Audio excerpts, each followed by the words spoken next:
भारतीय राजनीति में एक बात पर लगभग सबकी सहमति है। संसद में और ज्यादा महिलाओं की जरूरत है। 2023 में लेफ्ट पार्टियां इस मुद्दे पर सबसे तेज आवाज उठा रही थीं और तुरंत कार्रवाई की मांग कर रही थीं। उसी साल सीपीआई एम ने आधिकारिक बयान जारी करके सरकार की कड़ी आलोचना की। उनका कहना था कि महिला आरक्षण बिल को भविष्य की जनगणना और परिसीमन से जोड़ने से बड़ा विलंब होगा, जिससे 2024 और 2029 दोनों चुनावों में महिलाओं को उनका हक नहीं मिल पाएगा। 3 साल बाद सरकार ने उसी देरी को दूर करने के लिए एक ठोस तंत्र पेश किया।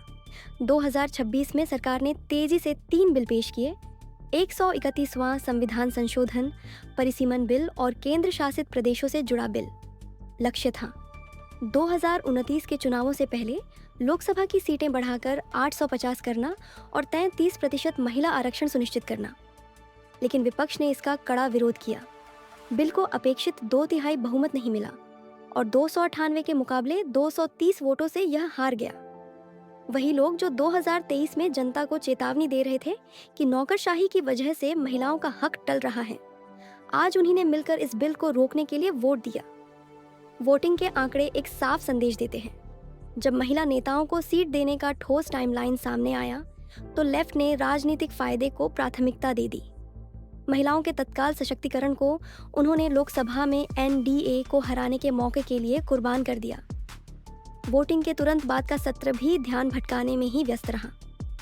राहुल गांधी ने 46 मिनट का भाषण दिया, जिसमें परिवार की विरासत और जादूगर ट्रिक्स जैसे आरोपों में उलझे रहे।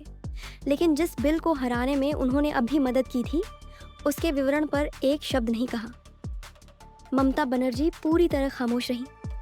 अगर बोलती तो इंडिया गठबंधन में दरार पड़ सकती थी, और अगर लेफ्ट का खुला समर्थन करती तो बंगाल में उनका महिला वोट बैंक नाराज हो सकता था। विपक्ष ने 2029 की समय सीमा पर चर्चा करने के बजाय खास बयानों पर ध्यान केंद्रित किया।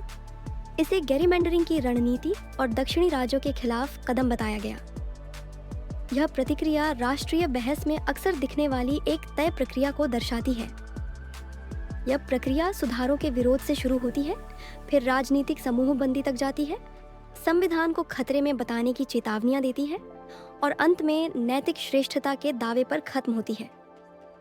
इस प्रक्रिया में बिल की अच्छाइयों की परवाह नहीं होती और यह विधायी प्रगति को पूरी तरह रोक सकती है। यह समझने के लिए कि यह रणनीति कितनी बार इस्तेमाल होती है, हाल के सुधारों का इतिहास देखना जरूरी है। 2020 के कृषि कानूनों पर प्रतिक्रिया इसी मॉडल पर फिट बैठती है। विपक्ष ने इन्हें कॉरपोरेट गुलामी बताया, अंबेडकर का अपमान कहा और इनके खिलाफ देशव्यापी आंदोलन किए। आज कई राज्य एमएसपी सुधारों की भावना को अपना रहे हैं।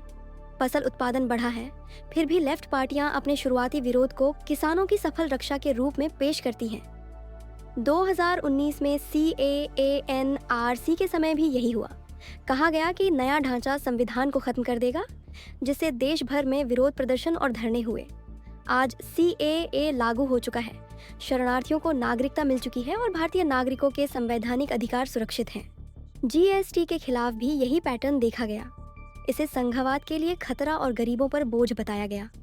आज GST के तहत रोज लाखों लेन देन हो रहे हैं और यह देश के लिए मुख्य राजस्व स्रोत बन चुका है।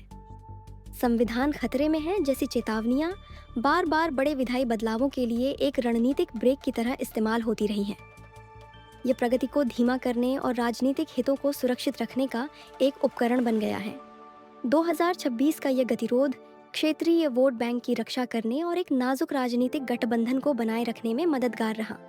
विपक्ष के लिए यथास्थिति बनाए रखना एक विस्तारित और सुधारित संसद के जोखिम से बेहतर राजनीतिक विकल्प था, लेकिन इसकी एक बड़ी कीमत चुकानी पड़ी। इस विधायी रुकावट की वजह से लाखों महत्वाकांक्षी महिला नेताओं को सत्ता में अपनी जगह बनाने के लिए एक और दशक इंतजार करना पड़ सकता है। महिलाओं के लिए वास्तविक और मापनीय सशक्तिकरण सामने था, लेकिन उसे वैचारिक और राजनीतिक जरूरतों के लिए त्याग दिया गया। इन बाधाओं का इतिहास भविष्य में एक बदलाव की ओर इशारा करता है। अगर बिल का कोई समझौता संस्करण आखिरकार पास हो भी जाता है, तो संभव है कि शुरुआती नैतिक आपत्तियों की जगह उसके निर्माण और श्रेय लेने की राजनीति ले ले। देश इस कानून के साथ या इसके बिना आगे बढ़ेगा, लेकिन संसदीय रिकॉर्ड यह जरूर दिखाएगा कि जब महिलाओं के प्रतिनिधित्व का सीधा रास्ता सामने था, तब लेफ्ट ने उसे जानबूझकर रोकने की कोशिश की।